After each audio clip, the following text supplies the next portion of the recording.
Suare mihi vana, sunt malaque libas, ipse venena viva. Crux sacra sit mihi lux, non draco sit mihi lux, vare retro satana, numquam suare mihi vana, sunt malaque libas, ipse venena viva. Crux sacra sit mihi lux, non draco sit mihi lux, vade retro satana, numquam suare mihi vana, sunt malaque libas, ipse venena viva. Crux sacra sit mihi lux, non draco sit mihi lux, vade retro satana, numquam suade mihi vana, sunt malaque libas, ipse venena viva. Crux sacra sit mihi lux, non draco sit mihi lux, vade retro satana. Bueno, vamos a rezar. No sé si tengo que tener otro micrófono. Bueno. En el nombre del Padre, del Hijo y del Espíritu Santo, inefable Creador, que dispusiste tan primorosamente el universo y recurriendo a tu sabiduría sobre el empíreo cielo diseñaste con orden admirable la triple jerarquía de los ángeles, tu principio eminentísimo que eres llamado fuente de luz y sabiduría, infunde tu claridad sobre las dos tinieblas de mi mente con las cuales he nacido, removiendo ambas, las del pecado y la ignorancia. Tú que haces elocuente la lengua de los niños, habilita la mía y pon tu bendición sobre mis labios. Dame agudeza para entender, capacidad para retener, facilidad y método para aprender, sagacidad para interpretar y tu abundante ayuda para hablar. Muéstrame el ingreso, dirige mi progreso, concédeme el éxito, tu verdadero Dios y verdadero hombre, que vives y reinas por los siglos de los siglos. Amén. Bendita sea la pasión y muerte de nuestro Señor Jesucristo. Y los dolores del Inmaculado Corazón de María. San José, ruega por nosotros.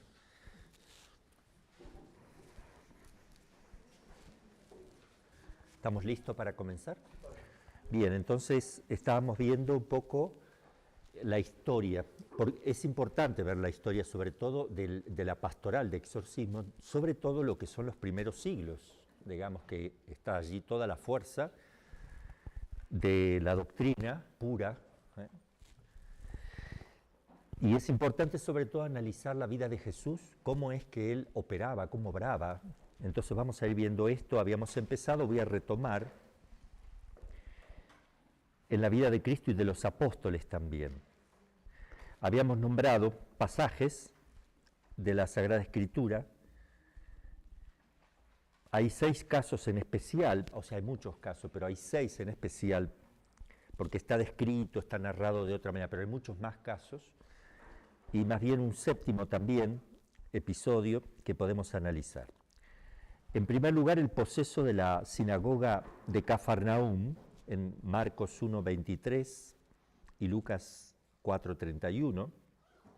¿Qué tenemos que ver contigo, Jesús, Hijo de Dios? ¿Qué tenemos que ver contigo? Sí, no tiene nada que ver. Está diciendo una verdad. Después tenemos otro pasaje, un mudo, arrojado el demonio, el mudo comenzó a hablar. Ese se complica un poco porque ahí tenemos que analizar qué pasa. ¿El demonio le producía la incapacidad de hablar o habría sido una enfermedad de nacimiento y que además tenía el demonio? Son dos cosas distintas.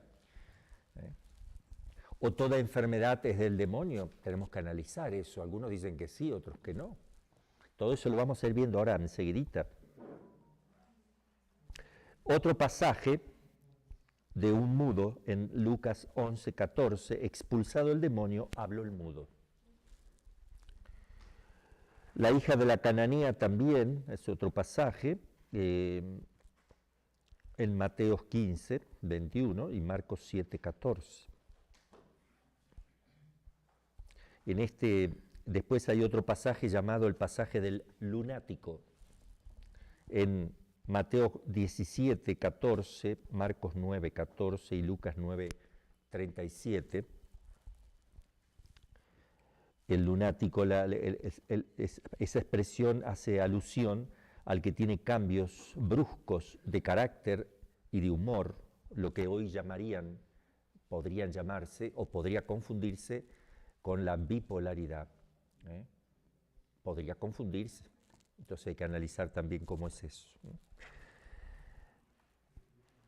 El del lunático es el niño que cae en el fuego. Van bajando del Tabor, había tenido lugar la transfiguración, van bajando del Tabor. Cristo les había hablado claramente, digamos, de su pasión mientras bajaban. Y cuando bajaron, se encontraron con que el resto de los apóstoles estaba discutiendo ahí con un señor que tenía un niño. ¿Qué pasa? Y no sé, discutiendo un poco. Jesús se acerca a Jesús y le dice, el papá del niño, los apóstoles no han podido sacarle el demonio a mi hijo, ¿no? Y Jesús después le comenta, Jesús lo expulsa, ¿verdad? Cae como muerto, y después comenta con los apóstoles, le preguntan, ¿por qué no lo pudimos sacar? Si todo nos resultaba tan fácil hasta ahora. Y acá encontramos un problema. Parece que es la primera vez que encuentran un problema donde no pudieron expulsar. Pero acuérdense que en ese momento, como estamos en la plenitud de los tiempos, como está la venida del Mesías, como hay signos por el cual esos signos están probando la divinidad de Cristo y su mesianidad, entonces se producían instantáneamente los exorcismos. ¡Tac! Fuera, fuera, fuera, fuera.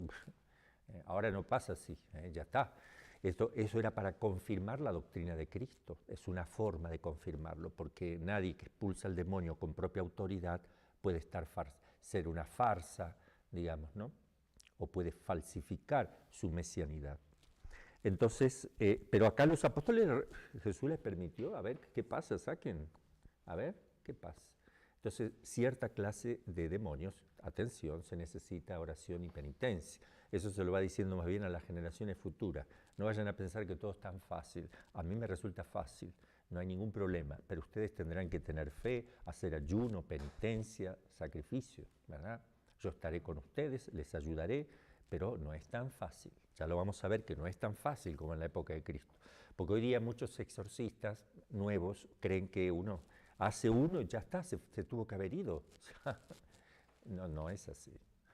No necesariamente, porque sí podría suceder. Yo he tenido casos que en una sola vez ya no, pero eran casos donde no lleva tanto tiempo.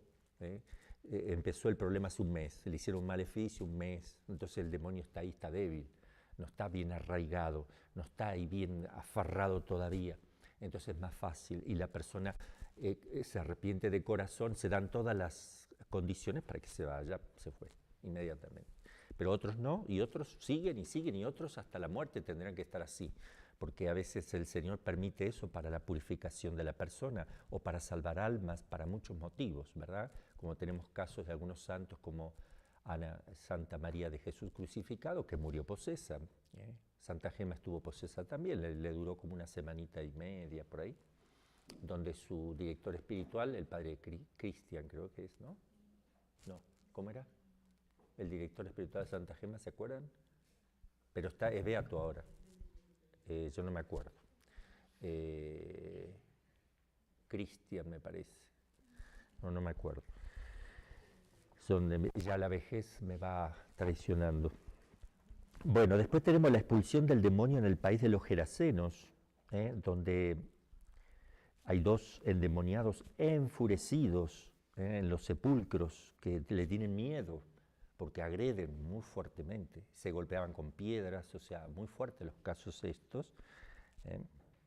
Cristo expulsa al demonio y le pide a uno de ellos poder seguirle. El Señor dice, no, ve a tus familiares, a los tuyos y da testimonio allí. Ese es tu apostolado, pero no te estoy llamando para ser apóstol, pero sí para que prediques y des testimonio. La mujer encorvada, tenía un espíritu de enfermedad hacía 18 años.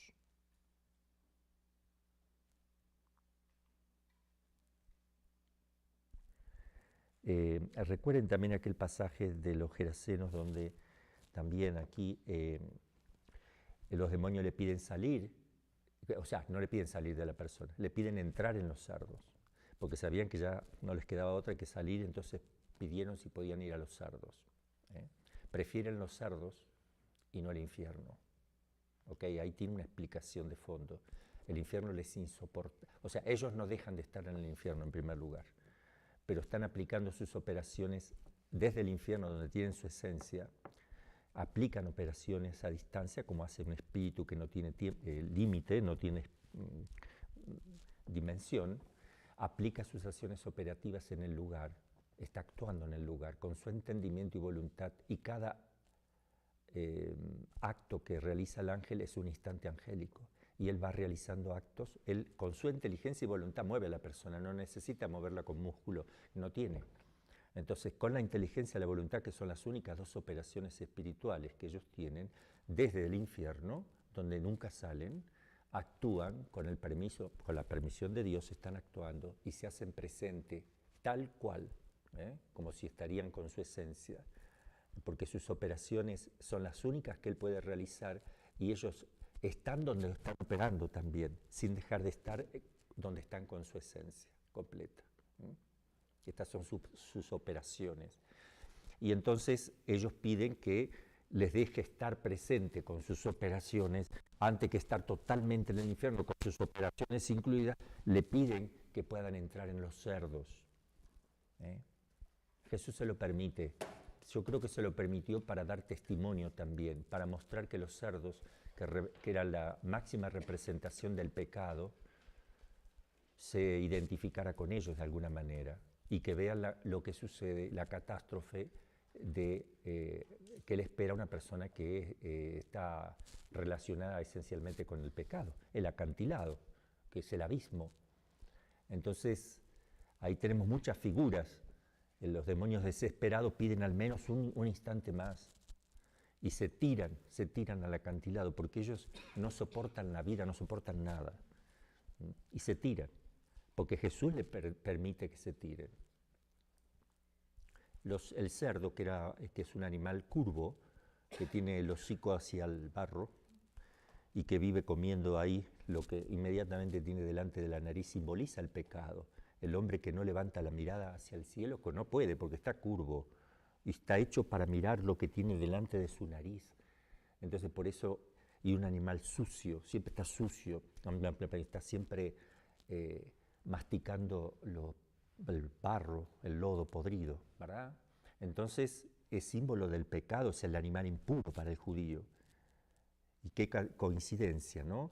El demonio, ¿no?, que está esencialmente relacionado con el pecado porque ellos se hicieron malos, entonces al meterse en los cerdos nos hacen entender que ellos están hechos prácticamente con el mismo destino de los cerdos desde que pecaron, y el hecho de tirarse al abismo representa eso, a dónde te lleva el pecado. Yo una vez estaba haciendo un exorcismo y de un caso muy fuerte, y de esa persona volaba en el aire, o sea, esas cosas extrañas, ¿no?, que se mueven las cosas y bueno. Y entonces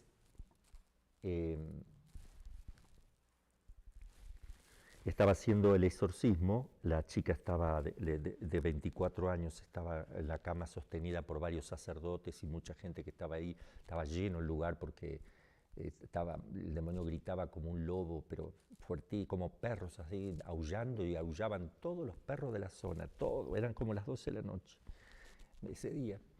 Y el demonio me dice, déjame meter en ese perro, había un perro ahí.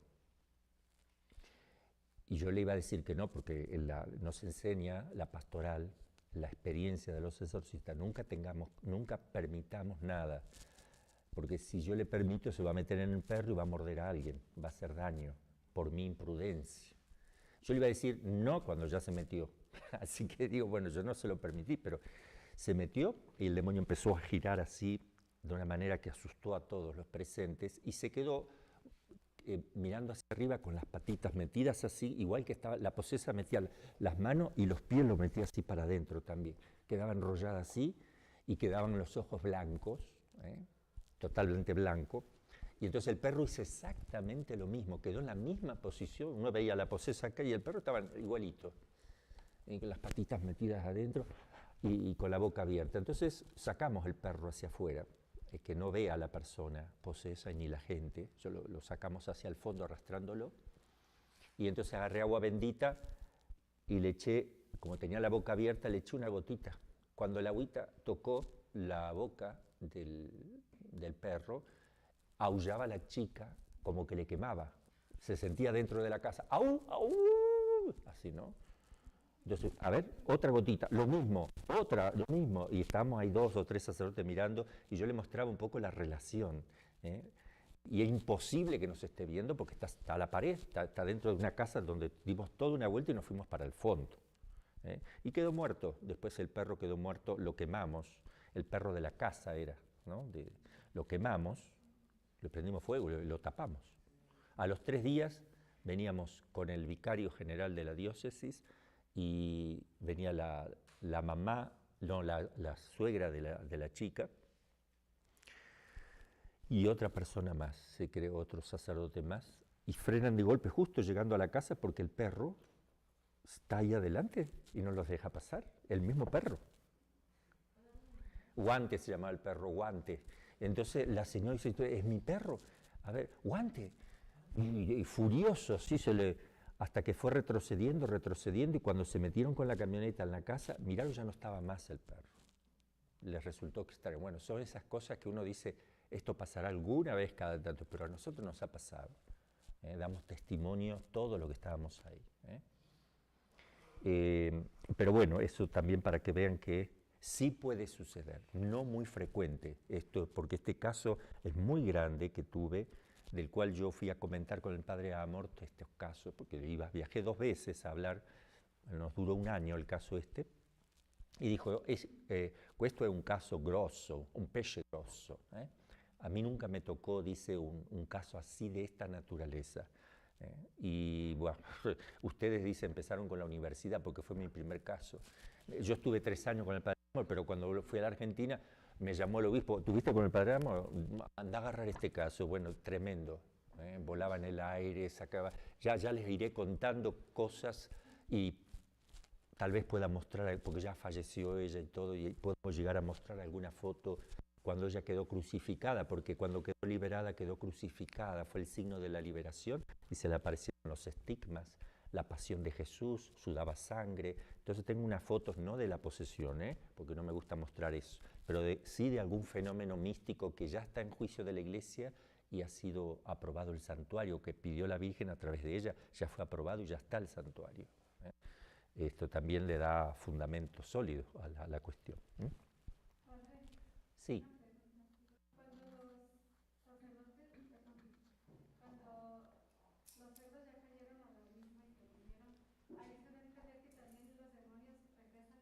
Sí, ahí se van al infierno, sí. ¿Podrías repetir la pregunta? Preguntó la madre si cuando los cerdos cayeron y murieron, si los demonios quedaron ahí o se volvieron al infierno, y le digo que sí, se fueron al infierno hasta que encuentran otro para devorar, hasta que tengan permiso para ir a seguir molestando. En principio tienen ese permiso, a no ser que el Señor diga no, pero tienen ese permiso hasta la segunda venida, hasta el juicio final, después ya se le termina el tiempo al demonio, ¿no es cierto? Bueno, entonces vamos a ir viendo, voy a ir leyendo algunas cositas, las voy a ir explicando. Es evidente que en tiempo de Jesús se creía en la posesión diabólica de ciertos hombres y que el mismo Jesús no se opuso a esta creencia, sino que la compartió con sus contemporáneos. Enseñaba a Jesús con eso y les da el poder a los apóstoles de ir a hacer lo mismo. 3 cosas ha pedido Cristo. Tendríamos que analizar si nosotros cumplimos las 3 peticiones claras expresas de nuestro Señor. Predicad el Evangelio a todas las naciones, expulsad demonios, curad enfermos. Son los 3 mandatos expresos a los apóstoles. 3 mandatos expresos que si nosotros fuéramos obedientes, tal vez el mundo no estaría como está ahora, que muchas veces preferimos interpretar las cosas de otra manera cuando en el pasado se interpretaba correctamente. Entonces vamos cambiando la interpretación y eso puede crear un problema, porque nos va a alejar de los mandatos claros y expresos de nuestro Señor. Los evangelistas distinguen muy bien entre posesión y enfermedad. Jesús, obviamente, que los apóstoles también lo distinguen bien. Así, por ejemplo, en la curación de los ciegos,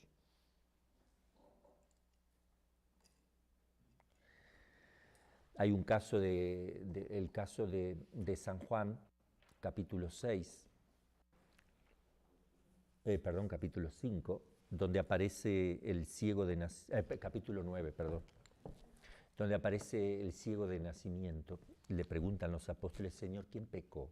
¿Él o sus papás para que naciera así? ¿Qué responde Jesús?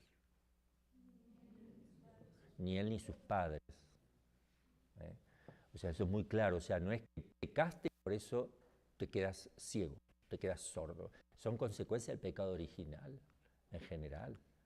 Y Dios tiene previsto en su providencia a quién le permite que nazca sordo. De eso está en la providencia de Dios, porque le sabe muy bien que llevando eso se salvará, sabe muy bien que eso es lo mejor para él. Todos tenemos que llevar las consecuencias del pecado original desde el momento que suena el despertador a la mañana, así que no nos hagamos problemas. Todos tenemos problemas para vivir bien, porque estamos signados por el pecado original y necesitamos de la gracia y de los auxilios de Dios. En el caso también de los leprosos, de la hemorroísa, que también estaba encorvada, estaba con sangrado permanente hacía muchos años, pero a causa de un demonio. Entonces hay cierta enfermedad que la puede estar causando el demonio como vejación, pero ya no es un caso natural, preternatural, pero no natural. Entonces, por más que vaya al médico la hemorroísa, el médico le va a dar lo que quiera y no va a sanar nunca, como le pasó aquí, que estaba años sin sanarse. Y podría seguir así, porque no es causa natural. Parece, pero no lo es. Porque dice claramente el texto evangélico que estaba a causa del demonio, estaba así. Por eso Jesús la libera y queda bien, se le terminó el problema. Entonces hay casos donde una enfermedad puede estar perfectamente identificada y con los síntomas perfectamente claros, pero no de origen natural. Yo he tenido casos de mudas, no muda de ropa, de mudos, en este caso una chica, y ciega después. En primer lugar me llamaron, tenía 16 años esta chica, vive, por eso no le digo el nombre, esta chica.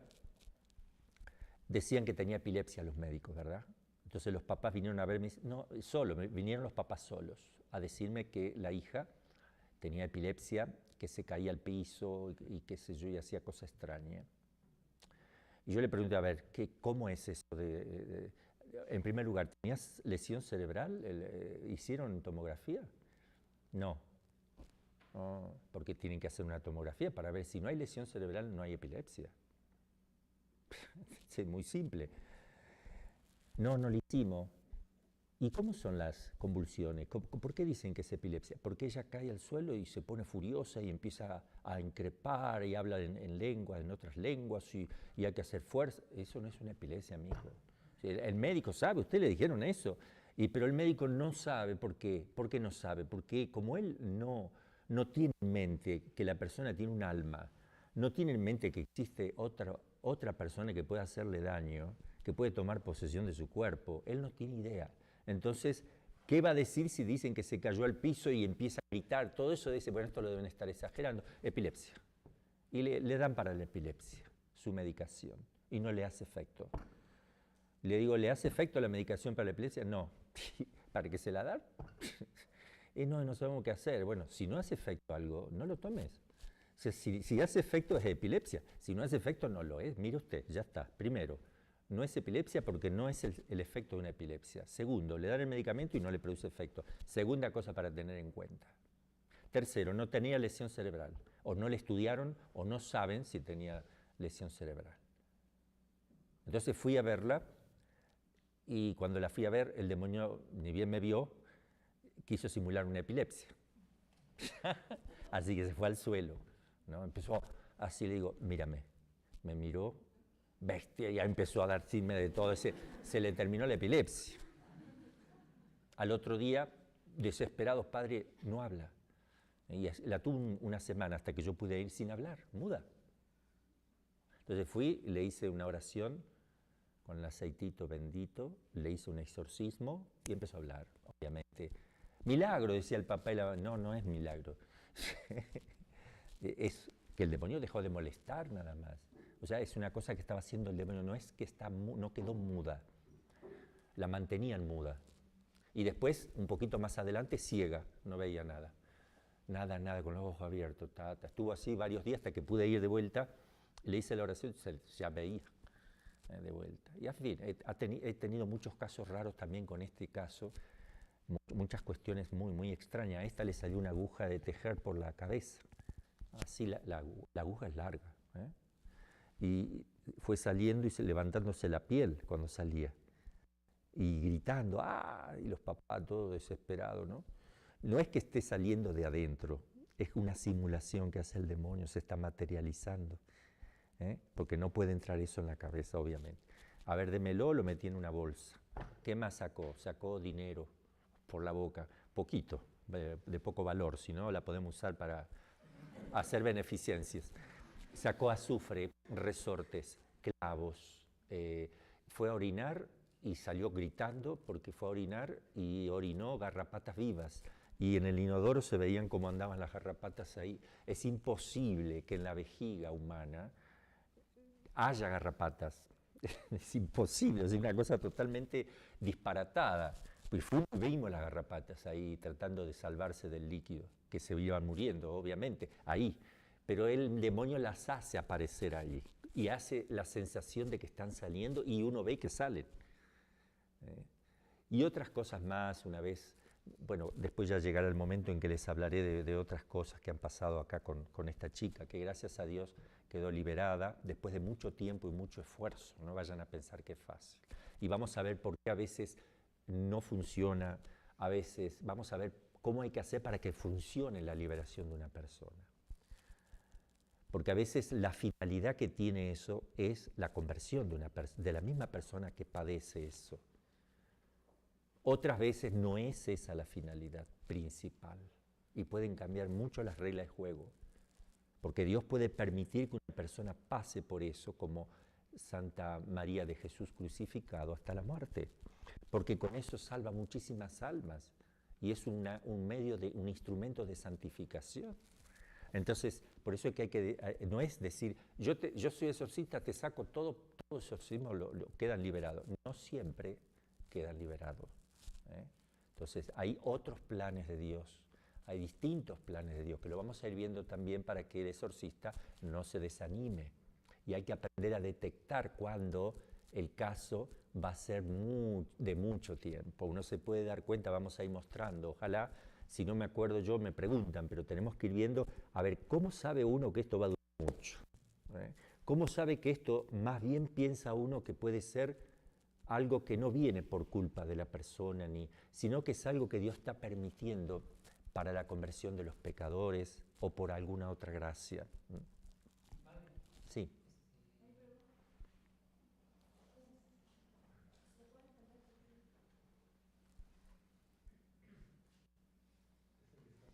Ahí está. En esos casos, ¿se siguen haciendo exorcismos o ya se le deja a la persona? O sea, No, después lo vamos a ver más completo, porque si yo te respondo eso, tengo que aclarar muchas cosas primero. Tengo que ir despacito, por eso estamos viendo la historia primero, vamos a tratar de ir muy despacio, para entender más que podamos.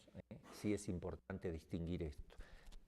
Yo llevo más de 30 años, pero me baso en la experiencia del padre Cándido, que fue el que está introducida la causa y fue el director espiritual, del padre Amos, ¿verdad? Que a su vez el padre Amos recibe todo el padre Cándido y toda su experiencia, y la experiencia de buenos exorcistas italianos y franceses, más que nada, muy buenos que hubo en ese tiempo, del cual también el padre Amos ha aprendido mucho. En fin, entonces lo que uno aprende es bueno darlo a conocer para que uno no tenga que estar 30 años para poder entender algo mejor. Entonces por eso tratamos de poner lo que tenemos al alcance. Otros tendrán mejores experiencias, otros tendrán más sabiduría, otros tendrán más conocimiento. Yo doy lo que tengo y lo que puedo dar para tratar de aportar una idea más.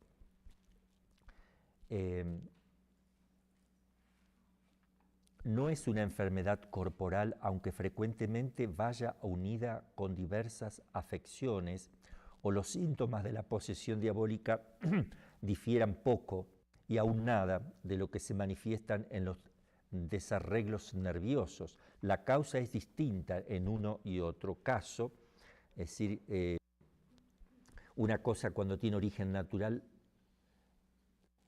tiene un comportamiento distinto del que tiene origen preternatural, pero a veces se parecen muchísimo. La posesión diabólica no consiste en un mero influjo de Satanás en la voluntad humana.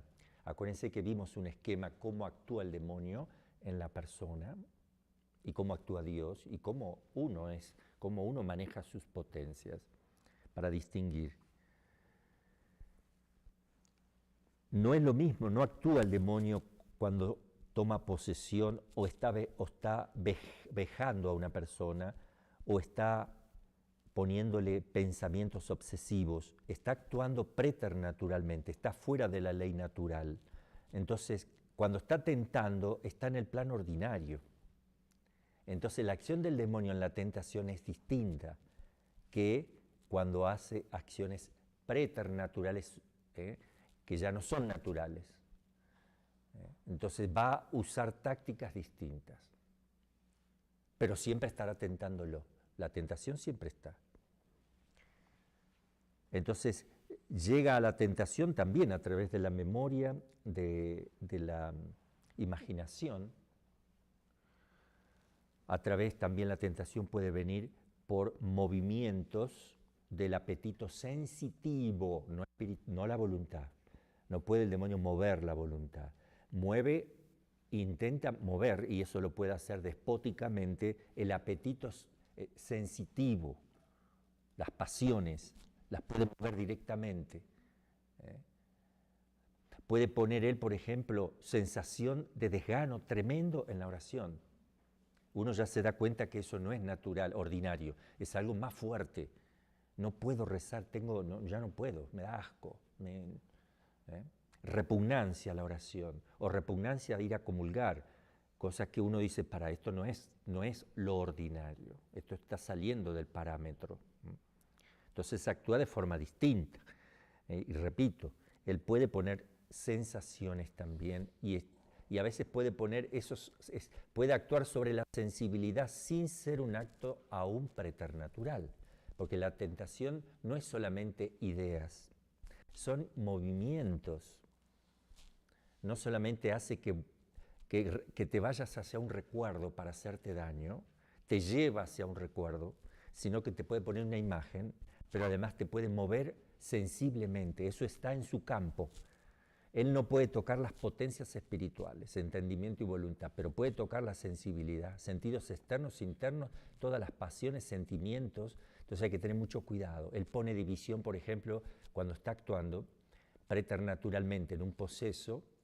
Digo poseso, pero digo en alguien que tenga influencia. Puede ser posesión, vejación o obsesión. ¿Qué es lo primero que va a hacer? Dividir la familia donde él vive. Crear división dentro. Eso es lo primero. Romper la unidad familiar.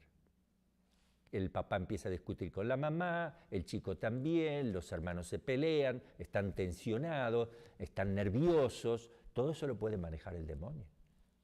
Puede hacer que el poseso se sienta enojado, siente un enojo contra su papá. Eso lo puede poner directamente el demonio, enojo, así, porque eso está en la sensibilidad, eso está en las pasiones, la parte sensitiva del ser humano. Entonces uno se tiene que dar cuenta, este enojo no es mío, sobre todo en los que tienen influencia diabólica. Esto no es mío. Entonces, estate atento, hay que enseñarle a las personas cómo tienen que detectarlo y cómo tienen que combatirlo. También hay que avisarle a los familiares, tengan cuidado, porque muchas veces va a estar enojado fuera de lo común, va a tener reacciones en contra, les va a querer dividir la familia. No hagan caso, recen nada más y tengan paciencia, porque si ustedes siguen la corriente, explota todo. Pues el demonio quiere que se prendan. Él tira el anzuelo para que que el papá se enoje contra el chico, o la mamá, o discutan los papás porque el papá fue muy duro. ¿Por qué fue duro? Porque el chico fue duro con el papá, pero se mete la mamá y se discuten papá y mamá y qué sé yo qué. Ahora no vamos a misa y tampoco rezamos, queda solito el chico. Ahí aparece el demonio con más, viene a reírse y dar carcajadas y está en su salsa. ¿Por qué? Porque está dominando la situación. La domina la situación, se ríe, se burla. No hay discernimiento de parte de quienes están ahí y puede hacer cosas feas, digamos, ¿no? Por eso es que hay que ilustrar, hay que hacer conocer a los papás, amigos, familiares, cómo comportarse en casa con un caso de esto cuando se descompone, cuando lo ataca el demonio. Porque no es que siempre que lo ataca tienen que llevarlo al sacerdote, no. Yo los primeros años me dedicaba día y noche, hasta la noche, no sé qué hora. Había cola de gente, mucho trabajo. Me enfermé de tanto trabajo. Tuve 5 años sin parar, prácticamente hasta que me di cuenta de muchas cosas. Una, la imprudencia. Uno cree que es caridad y es imprudencia a veces, cuando no tiene medida las cosas. A ver, el demonio hace que si cada vez que el demonio molesta a una persona, los familiares se lo llevan al padre, sean las 2 de la mañana, sean las 4, ¿el demonio qué va a hacer? Él quiere que el padre se canse, se enferme, que deje de molestarle. Y como el padre no deja de molestarle, se enoja. Entonces, cada rato, padre, a casa lo traemos, pero hace media hora, sí, es que no sabemos qué hacer y se nos escapó. Y es un desastre. Porque quiere cansar al sacerdote, quiere que se termine, que el padre diga, bueno, arréglense como puedan, yo ya no puedo, ¿me entienden? Entonces hay que enseñarles, se descomponen, ya ustedes vengan y miren cómo hacemos nosotros, los sostienen y se ponen a rezar, hasta que se vaya. Y lo lamento, hagan turno, busquen gente de la parroquia, que se turnen y vayan cuidando hasta que se vaya el demonio. Pero no me lo lleven, vamos a programar una cita, esté bien o esté mal, porque a veces pasa que, como llega el momento, cada 15 días supongamos, ese día o esos 2 días últimos, se siente bien, ay, ¿para qué lo vamos a llevar si se está sintiendo bien? Entonces no lo llevan, pero al día siguiente se sintió mal. Padre, ya no tengo turno, bueno, el próximo 15 días. Todas esas cosas hay que tener cuidado. Entonces hay que decirle, esté bien o esté mal, cuando llega la fecha me lo tienen que traer. No importa que esté bien, que esté mal, como esté, me lo traen, como puedan. Ya vamos a ir hablando así de cosas muy prácticas también, pero bueno, vamos a seguir aquí esto que son los principios.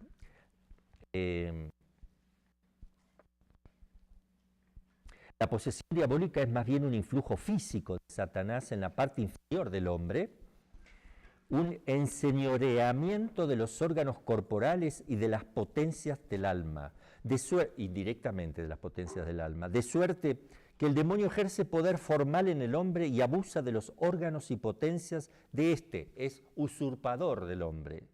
En el cuerpo del hombre se introduce otro yo, que no es él, Gollum, Sméagol, algo así, que habla por boca del poseso e impide a este hablar, ejerce dominio sobre la vista, el oído, trastorna el sistema nervioso, piensa con el cerebro humano, usa el cerebro humano también, usa las facultades que tiene la persona. Por eso el demonio va a hablar la persona sigue hablando como siempre hablaba, porque el demonio expulsa el aire por las cuerdas vocales y las cuerdas son de la persona, entonces va a salir normalmente la voz de la persona. Y cuando el demonio toma posesión de la psiquis de la persona, la psiquis y la parte biológica, psicofísica, nada más, no en las potencias espirituales, él queda atrapado, queda limitado a actuar como actúa la persona, porque tiene esa herramienta. Si yo tengo este marcador, yo no tengo otra cosa que adaptarme al marcador, y marca de una manera, no con trazos finos. Entonces, ¿yo qué tengo que decir? Yo no puedo escribir, me sale mal con supongamos que sea un pincel así, no puedo, hago lo que puedo. Y si yo tuviera otro mejor, agarro el mejor. Pero entonces el demonio, cuando toma posesión de la persona, que no está haciendo de alma de la persona, está usurpando, es un espíritu que usurpa las potencias sensitivas. Y entonces queda atrapado en esa psicología y en esa biología de la persona. Si una persona es flaquita, va a tener menos fuerza, pero puede tener más fuerza que una persona musculosa. Esa es la diferencia. Por lo general va a ser más fácil, a no ser que el Señor le permita, como tenemos muchísimos casos, que no lo podemos sujetar con nada. Entonces, ¿por qué? Porque se lo está permitiendo el Señor, no porque Él lo haga por cuenta propia. Por eso no hay que asustarse. Él no lo hace. No es que decide el demonio qué va a hacer. Un exorcista no tiene que pensar, por eso se asusta uno. Y si me hace, no te va a hacer nada de lo que Jesús no quiera que te hagan, mijito, porque Él solamente, cuando va a moverte el brazo, ve que puede y lo hace. ¿Por qué ve que puede? ¿Por qué lo hace? Porque sabe que se lo están autorizando. Pero cuando va a darle, le vienen ganas de darle un cuchillazo al exorcista y no puede. Se ve que ahí se lo están limitando. Él no hace lo que quiere, sino lo que le dejan hacer. Dentro de lo que le dejan hacer y le dan libertad, hace lo que quiere. Dentro de lo que le dan, hace lo que quiere, porque él es libre. Pero dentro del marco que tiene. Entonces eso creo que es importante. Después, el demonio actúa en una parte, se localiza, porque él al tomar un cuerpo queda localizado, limitado, porque un espíritu no tiene límites, pero él queda limitado al tomar posesión de una persona. No sé si a través del lóbulo frontal, donde viene la responsabilidad de los procesos cognitivos complejos del hombre, lo más complejo, no sé, o tal vez toque el sistema nervioso a través del encéfalo y la médula espinal esté afectando todo el sistema nervioso también, o el bulbo raquídeo, el cerebelo y el bulbo raquídeo más abajo, de donde vienen toda la transmisión de los impulsos. No sé, pero esta parte de aquí es muy delicada para el demonio, acá, sobre todo acá y acá atrás. Siempre que se le pone una reliquia, acá, esta parte. Y después también suele molestar en la boca del estómago, porque sobre todo molesta en la boca del estómago cuando hay, por lo general, porque también puede haber excepción, porque está acá el centro del sistema nervioso, acá afecta todo, toda la parte nerviosa afecta por eso uno está mal del estómago cuando está muy tenso, muy nervioso, ¿ves? Afecta acá.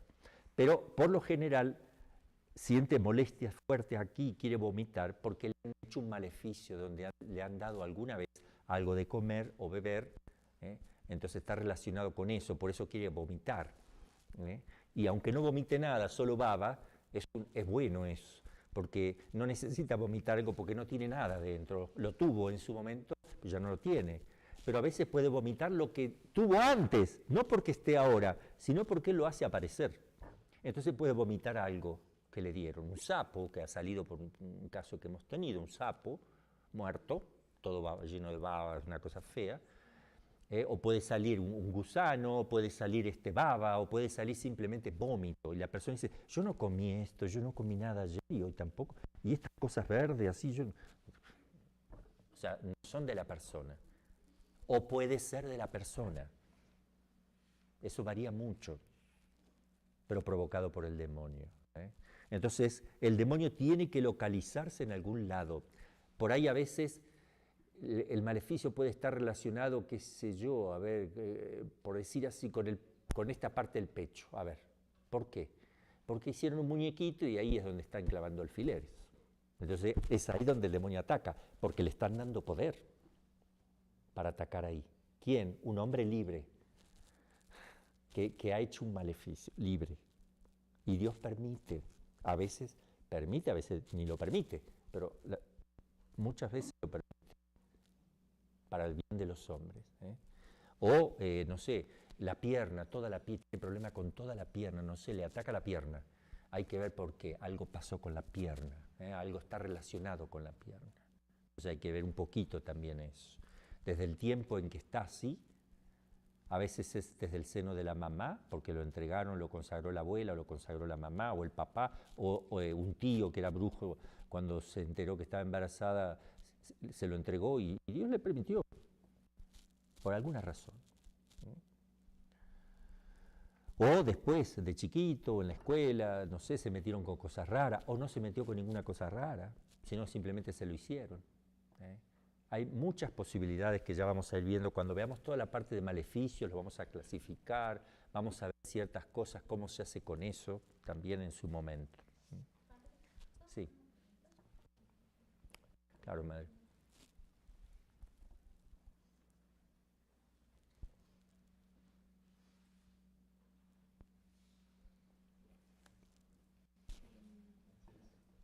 ¿Cómo se distingue, yendo un poquito atrás, cómo se distingue cuando es una posesión o un problema de un trastorno de personalidad múltiple? Bueno, yo todavía no llegué a la parte de enfermedades psiquiátricas, anomalías psicológicas, posesión diabólica, vejación y obsesión. Cuando llegue a esa parte voy a hacer la distinción. Primero vamos a hablar de los síntomas de algunas enfermedades psiquiátricas que pueden confundirse, no todas, pero algunas que son las más comunes que pueden confundirse con una posesión. Luego vamos a hablar de alguna anomalía psicológica que también puede, como qué sé yo, la histeria, que podría llegar a imitar perfectamente un demonio, que al exorcista, por más experimentado que esté, si lo están engañando, lo engañan. O sea, no es tan fácil a veces distinguir. También vamos a ver cómo es la posesión, cuáles son los síntomas, de qué se diferencia, cómo puedo yo saber si tiene esquizofrenia, si tiene trastorno obsesivo compulsivo, si tiene una paranoia esquizofrénica, o si tiene epilepsia convulsiva o larvada, o, bueno, o bipolaridad también. Y ya se va, casi que estamos diciendo lo único que se puede llegar a confundir. Alucinación e ilusiones, que son dos cosas distintas. Una persona puede tener ilusiones o alucinaciones, que hay una gran diferencia entre una y la otra, porque tiene lesión cerebral o porque no tiene ninguna lesión cerebral, y entonces la única causa posible es que realmente esté viendo sombras o que vea el demonio que de noche se aparece alguien, lo ve, etc. Entonces también tenemos que distinguir esas cosas. Si la persona no está teniendo problemas de un golpe en la parte de la imaginación, que se concentra en una parte del cerebro concreto, todo eso. Ya la doctora nos dirá en qué parte.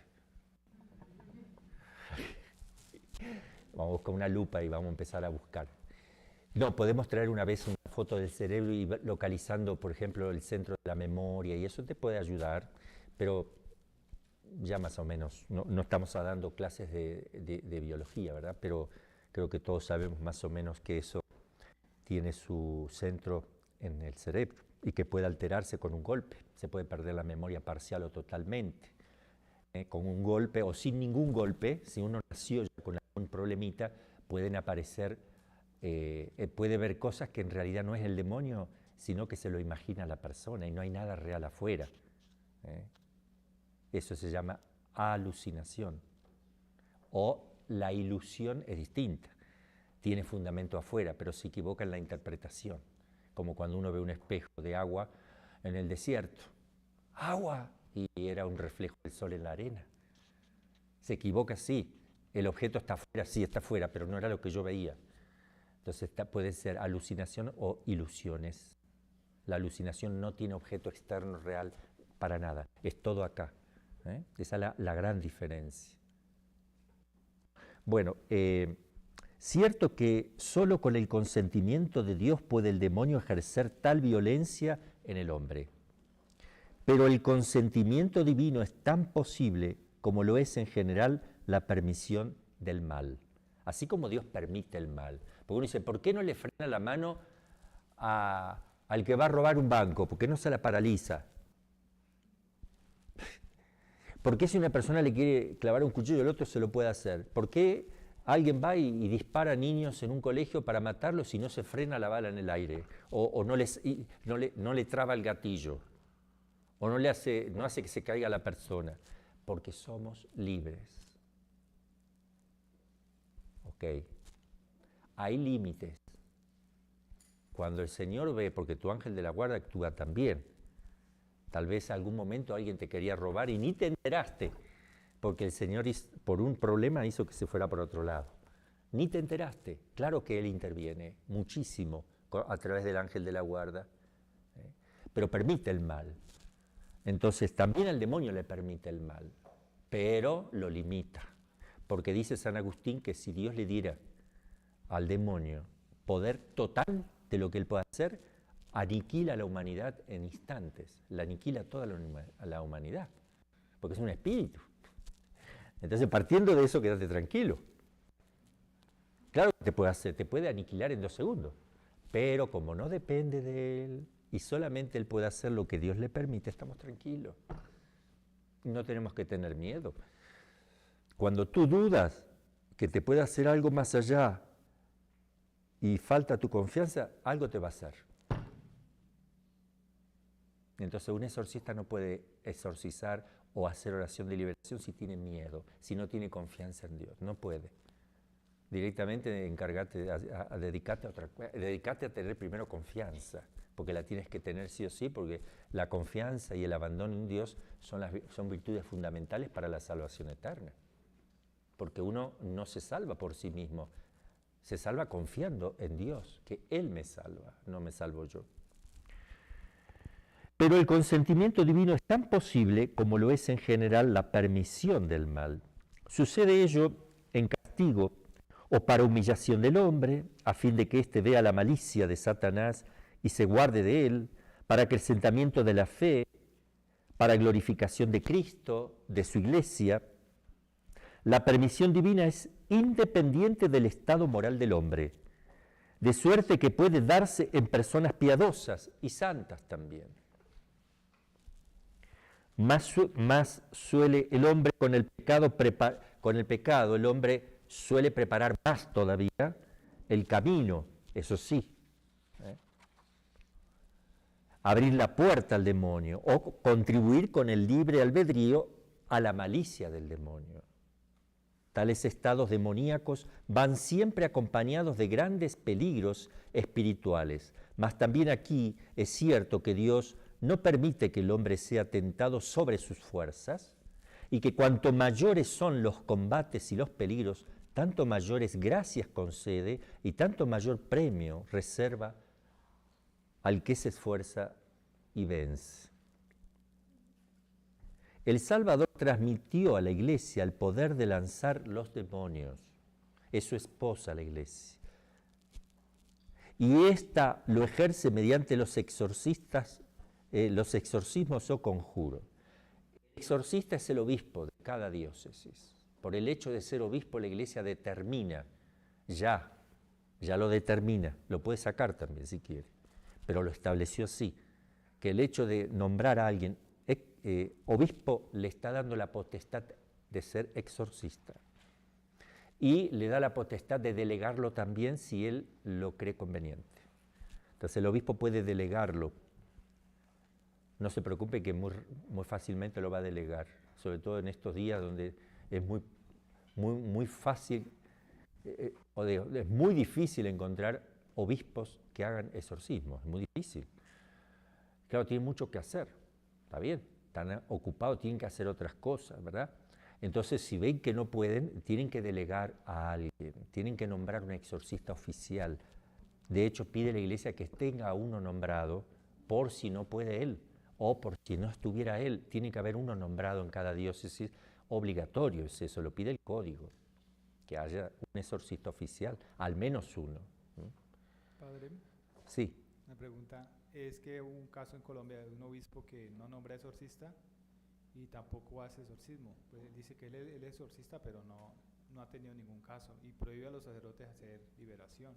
En este caso, pues hay muchas personas que se han ido donde brujos a que le hagan liberación, inclusive un caso de un familiar que tuvieron que llevarlo, un familiar lejano, que me contaron que lo llevaron a una iglesia protestante y el pastor evangélico le hizo el exorcismo y quedó bien la persona. Entonces la pregunta es si los pastores protestantes pueden hacer exorcismos y si son eficaces. Podría suceder que haya una eficacia dependiendo de la situación. Si ese pastor está de buena fe, en su fe, si es una persona buena, si quien tiene que hacerle el exorcismo no se lo está haciendo, Dios no se va a atar las manos. Hace maravilla con quien quiere. Pero siempre es con algún pastor de buena voluntad. No va a usar uno de estas sectas así que anda buscando dinero. No, eso no. Pero en algún caso puede suceder, claro, sí, yo creo que sí, y lo decía el Padre Amor también. Ahora, si un obispo dice, yo no tengo ningún caso, nunca me llega nada, el Papa Francisco está hablando de la iglesia en salida. O sea, ¿has salido a pescar? Si tú no sales a pescar, no vas a sacar ningún pez, mijito. El pez no viene solito donde tú estás. Si tú te preocuparas, si tú hicieras una pastoral para que la gente, porque está lleno de gente con problemas, al menos vejaciones, obsesiones, posesiones menos, pero no vayan a creer menos en el sentido de que la vas a encontrar uno en millones, como dicen algunos, no es así.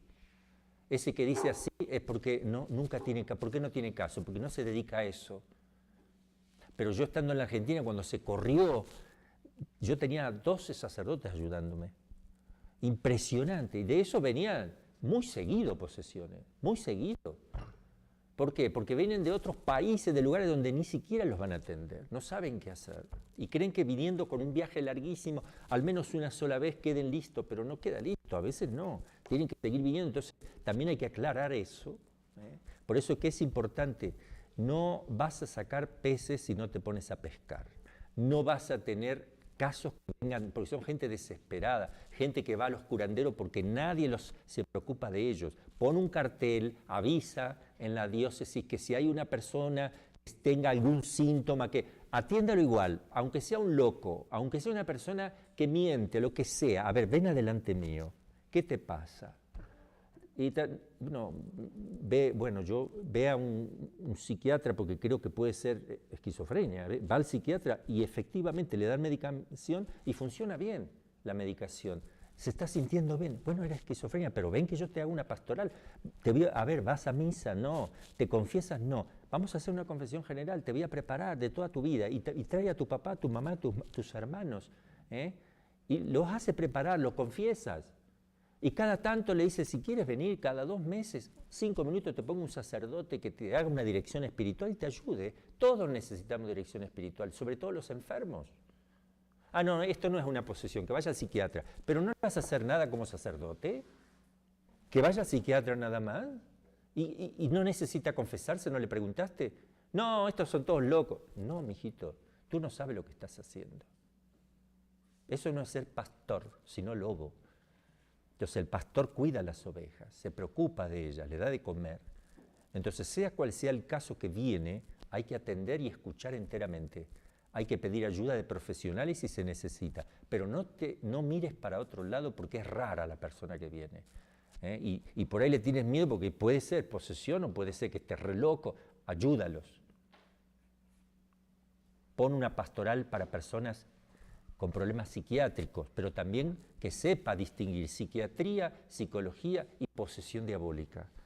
Ojalá los exorcistas tuvieran conocimiento en estos 3 campos, porque sí es importante. Porque si no le dicen, a ver que lo vea el psiquiatra, y el psiquiatra le dice cualquier cosa, él se lo cree.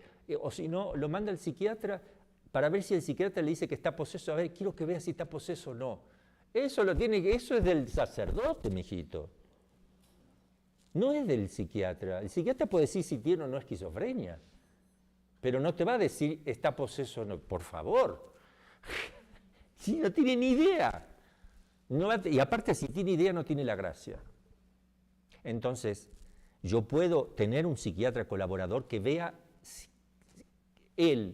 tú analiza a esta persona y ves si entra dentro de un cuadro de enfermedad o anomalía psiquiátrica, veme si puedes encontrar el resultado. No encuentro, no me cabe dentro de uno de los esquemas que los psiquiatras tenemos. No es ni esto, tiene algo de esto, pero no es. Tiene algo de esto, pero no es. Entonces, si es honesto, dirán, no entra dentro de ningún cuadro. Si es un soberbio que quiere decir que todo lo sabe para seguir teniendo cliente, porque llega a decir que no lo sabe, no va a llenar nadie más, entonces va a decir, va a probar. Yo creo que, pensará él, creo que puede ser esquizofrenia, aunque no me cierra mucho, y le da la medicación. Venga dentro de 3 meses y me dice cómo funcionó. Viene y dice, sigo igual, vamos a mejorar un poquito la medicación. En realidad se la está cambiando, porque está probando. Vamos a dar algo mejorcito. Y no le dice el diagnóstico, cosa no se puede hacer jamás. Sin que te digan un diagnóstico no te pueden medicar, porque está probando. Si él llegó a decir que es esquizofrenia y después no lo era, ¿qué hace? No era esquizofrenia, no dice nada, solo te medica para la esquizofrenia. Si le preguntan y le insisten, el médico va a decir, bueno, yo creo que podría haber algo acá, tendríamos que esperar un poquito qué le hace la medicación. Tratan de no decir el diagnóstico. Y eso tampoco se puede hacer porque es un psicofármaco. Entonces, viene a los 3 meses y dice, no, esto entonces tienen que encuadrar dentro de lo que es una histeria, tal vez bipolaridad, o bueno, tal vez paranoia, que bueno, casi la medicación casi es la misma, pero difiere un poco. Vamos a probar acá, nada. Bueno, él no va a decir vaya a otro psiquiatra, porque para él eso es una derrota tremenda en su campo científico y son muy soberbios. Va a decir, bueno, vamos a... La persona tiene que decir, adiós, mijito, me voy a otro psiquiatra. Entonces, hay que pedir el diagnóstico y hay que ser muy, muy puntuales cuando uno va a un psiquiatra. Yo, como sacerdote, se lo tengo que decir al paciente, no permita que le den una medicación si primero no está el diagnóstico. Y una vez que le den el diagnóstico, viene a verme primero a mí, antes de comprar la medicación. Quiero ver qué le dijo. Pero también el exorcista tiene elementos que son inconfundibles, porque la teología es ciencia. Tiene conocimiento cierto con sus propios, partiendo de sus propios principios. Es una ciencia más perfecta que cualquier ciencia natural. Porque hoy en día está la idea de que ciencia es aquello práctico, que llega a cosas prácticas, ¿no es cierto?, utilitarias. Las ciencias naturales, bien concretas, física de cosas palpables. La filosofía no es ciencia para ellos, y es más ciencia la filosofía que todas las ciencias naturales. Y la teología, que es ciencia sobrenatural, tiene más fundamento, más claridad. Entonces yo digo, a ver, yo soy exorcista, yo soy científico. Si está poseso y yo le tiro agua común, no va a pasar nada. La persona va a ser así porque le tiro agua en la cara, tengo que también tener cuidado. Entonces, ponga la manito, una gotita de agua. ¿Qué siente? Nada. Ok. Sigo hablando. Tengo dos frasquitos iguales, pero yo sé que el de adelante es uno bendito, el otro no. Al rato sigo hablando, bueno, vamos a echar otra gotita. Ahora, ¿siente algo ahí? Y le echo de vuelta agua natural, ¿no? Sigo hablando, otra gotita. Y le pongo agua bendita, a ver si hubo una reacción. Yo he probado a veces, ¿qué hace? Me mira así y entra a insultar. O sea, ¿cómo sabe? Entonces, esos son modos también que puede tener uno. Yo lo usaba mucho antes, ya ahora no, porque ya uno se acostumbra a mirar y ya con el tiempo mira y ya está. Se adquiere uno lo que llama el ojo clínico, que tienen ya los médicos. Yo, por ejemplo, veo un esquizofrénico y sé perfectamente que tiene esquizofrenia. Es muy difícil no darse cuenta. Es escurridizo, baja la vista, tiene cierta timidez, tiene problemas para sociabilizar, está como asustado, está como dudando, está como incierto. Entonces, ahí nomás se le ve la carita. Le digo, a ver, ¿qué? ¿Ha ido al médico? Sí, ¿qué te dijeron? Que tengo esquizofrenia. ¿Y qué medicación te dio? La medicación para la esquizofrenia es muy buena, produce rápido su efecto, se mantiene bien. Y la diferencia es muy grande. Si empiezas a tomar, sientes perfecto. ¿Y cómo te sientes? Muy bien, sí, se siente bien, me siento bien con la medicación. Y están los familiares que dicen, sí, le hace bien. Ok, yo le hago igual una oracioncita de liberación, igual se la hago mi parte para ver si no, porque puede ser un esquizofrénico que además tenga una molestia. Yo le hago igual, veo que no hay nada, le digo, bueno, vamos a hacer un plan de vida espiritual, lo tuyo es esquizofrenia, pero hay que saber llevar con amor, cuánto hace que no te confiesas, y ahí, confesión general, una buena preparación, hacerle un plan de vida espiritual, decirle que cada tanto se dé una vueltita a ver cómo está para hacerle otra oracioncita, ¿me entienden? Entonces eso es una manera también de acompañar a las personas. Eso lo puede hacer cualquier sacerdote, todos tienen que tener la capacidad de hacer eso, mínimo.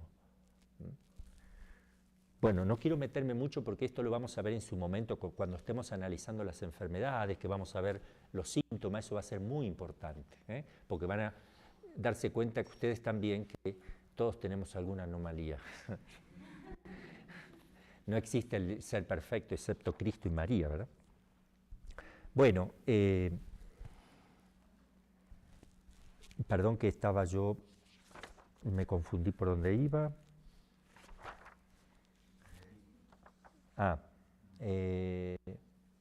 Sí, el Salvador transmitió a la Iglesia el poder de lanzar los demonios y ésta lo ejerce mediante los exorcismos o conjuros. La multitud de endemoniados en tiempo de Jesús y en su alrededor se explica por la crisis en que necesariamente se encontraba el reino infernal con la venida del Salvador y de su reino. A los resplandores del día huyen las aves nocturnas. Las aves nocturnas, la lechuza, empieza a amanecer, el murciélago y ya se van. Viene la luz, Cristo, y los demonios se espantan, aparecen y... Bueno, el modernismo, el racionalismo, que no cree en la existencia del demonio y por consiguiente tampoco en la posesión del hombre por el demonio, tiene por imposibles todos estos milagros de Jesucristo y trata de buscar una explicación natural de la posesión demoníaca y de la curación. Para los racionalistas, la posesión diabólica es una enfermedad del ánimo, de los nervios y del espíritu, histeria aguda, neurosis histérica. Y las curaciones en Jesús se pueden explicar, de Jesús se pueden explicar naturalmente, según ellos, por su gestión. O sea que Jesús es un gran sugestionador. La voz imperiosa de Jesús, la autoridad de su persona, su prodigioso poder sobre las almas de los que en él ponían su confianza, ahuyentaban la enfermedad. Mas esta explicación no tiene apoyo ninguno en los evangelios, de no maltratar los testimonios y los textos de forma que digan lo que a uno se le antoja. Porque rebuscan y buscan para interpretar las cosas desde el punto de vista meramente natural. Cristo es Dios. Él es perfectamente consciente de que es Dios. No se puede equivocar. Porque en el supuesto de que eran enfermedades o eran sugestión, entonces Jesús se engaña y está engañando. Y Jesús no tiene persona humana. ¿Okay? Esto es una definición dogmática, Concilio de Calcedonia y otros concilios. Tiene persona divina, única persona divina. Tiene naturaleza humana, perfecta. Es hombre, por tanto, porque tiene una persona. No importa que no sea humana la persona, pero tiene persona.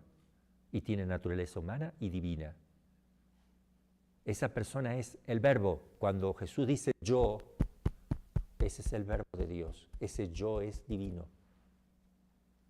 ¿Cómo puede él equivocarse?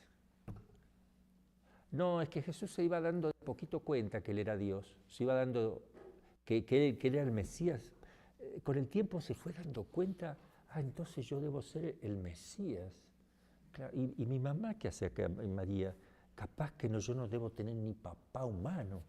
¿Le preguntaste a la madre? No, no le pregunté. José, ¿tú quién eres? No, escúchenme. Viene Isabel. Isabel, Cuando María tiene apenas concebida está. Y le dice, movida por el Espíritu Santo, ella le dice, porque el Espíritu Santo no la usa en forma de posesión, cosa que ella no sabe lo que está diciendo. Lo sabe perfecto lo que está diciendo. Movida por el Espíritu Santo dice, ¿cómo es que la madre de mi Kyrios, la palabra Kyrios no se puede traducir sino por Dios, es lo único posible, San Lucas, en griego. Kyrios, la madre de mi Dios. ¿Cómo es que la madre de mi Dios me viene a visitar? Ni bien escuché tu saludo, el niño saltó de gozo en mi seno, fue santificado en mis entrañas. La madre de mi Kyrios. Si Isabel sabe que ella es la madre de el Kyrios, de Dios, sabe que Jesús es Dios, sabe que ella es la madre de Dios. Lo sabe Isabel, no lo va a saber la Virgen. Si comulgar sin saber a quién se recibe es pecado mortal, recibir al Verbo de Dios en su corazón y en sus entrañas, para gestarlo en su interior sin saber lo que es, sería un pecado grave. Dios no violenta a las personas, Dios no engaña a las personas. Una madre tiene que saber bien qué tiene en sus entrañas. Y ella no es la Virgen, Dios mío. Isabel sabe más que la Virgen entonces, ella sabe perfecto.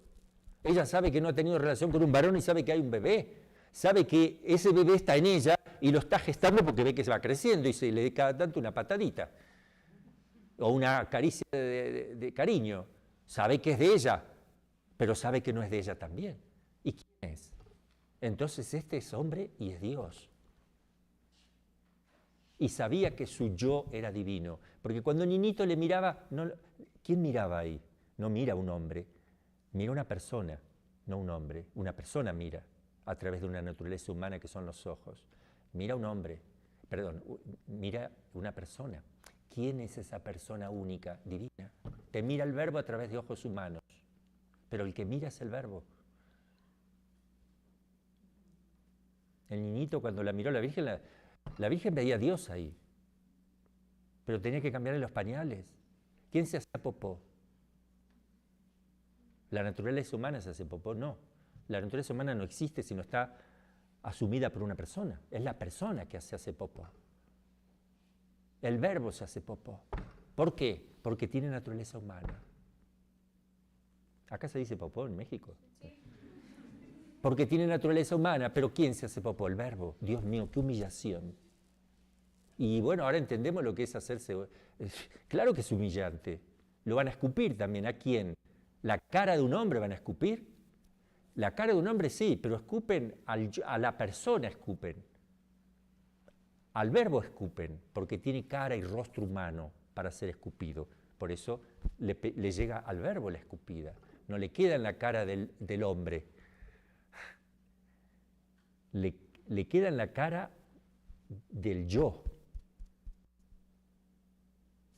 Porque si no, yo podría decir, yo no robé mi mano.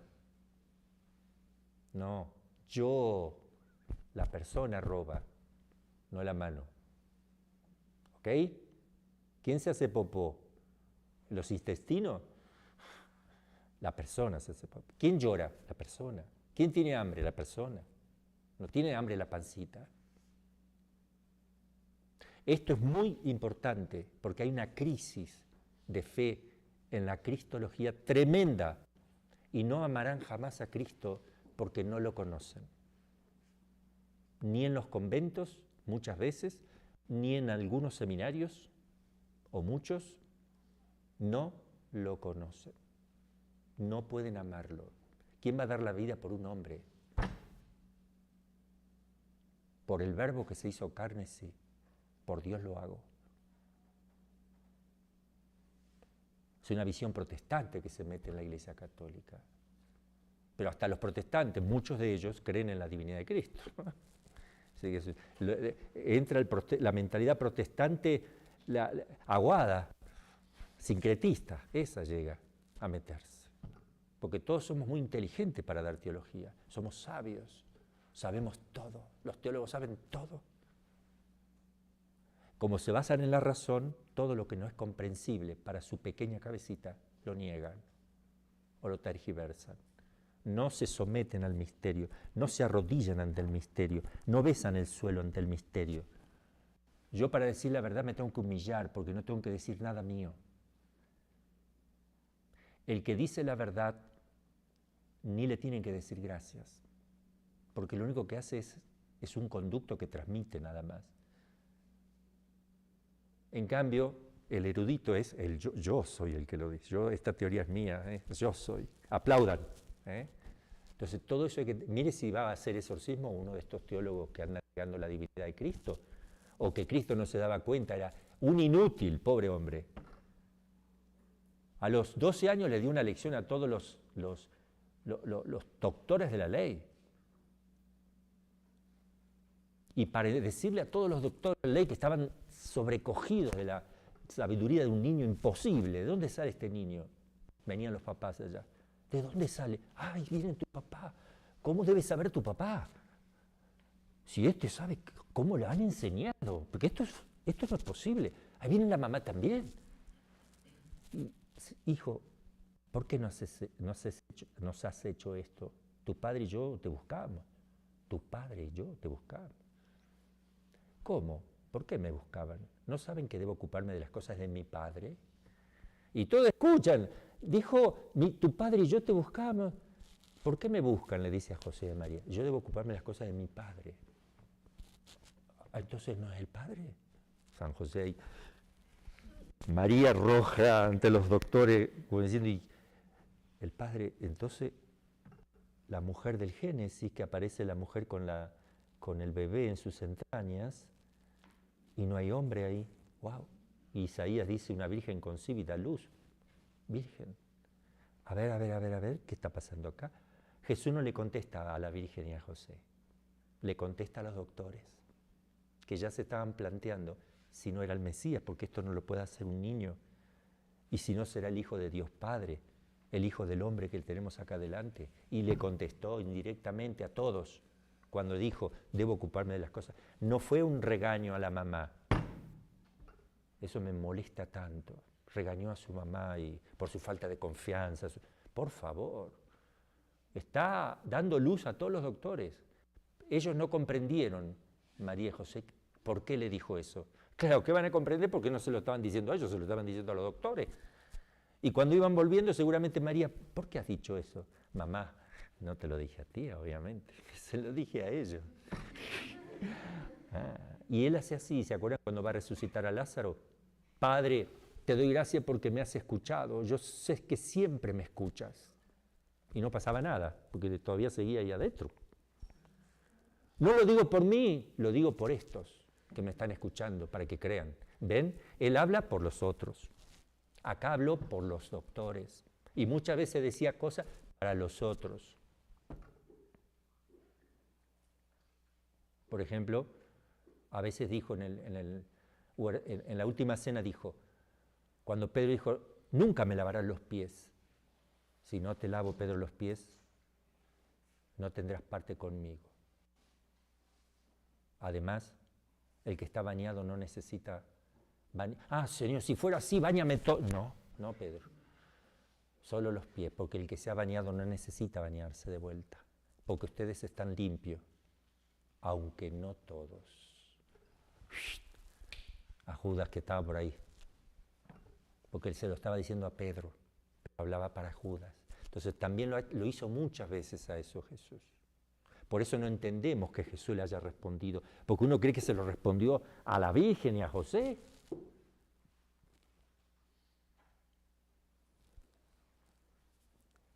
Bien, seguimos entonces el racionalismo. Solo negando el carácter mesiánico de Jesús se puede solo negando el carácter mesiánico de Jesús se puede tener la posesión diabólica por una neurosis histérica o cosa análoga, porque en tal supuesto Jesús se habría equivocado, o bien se habría acomodado a las ideas, imagínense, acomodarse a un error, a las ideas religiosas erróneas, en forma equivalente a una mentira.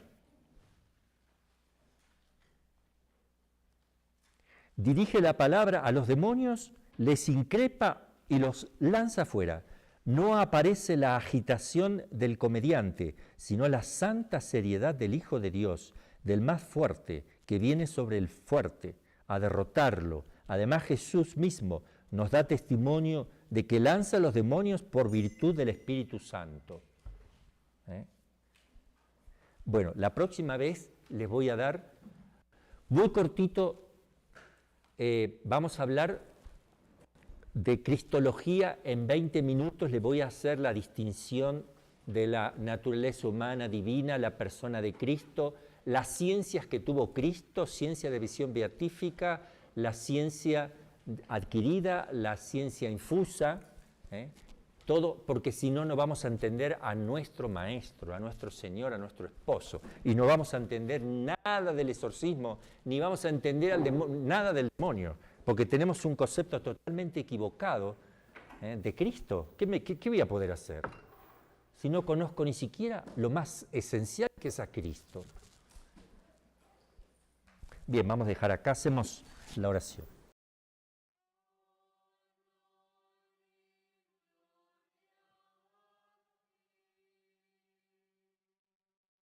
Magnificat anima mea Dominum, et exulta in spiritus meus, in Deo salutari meo, quia respixitum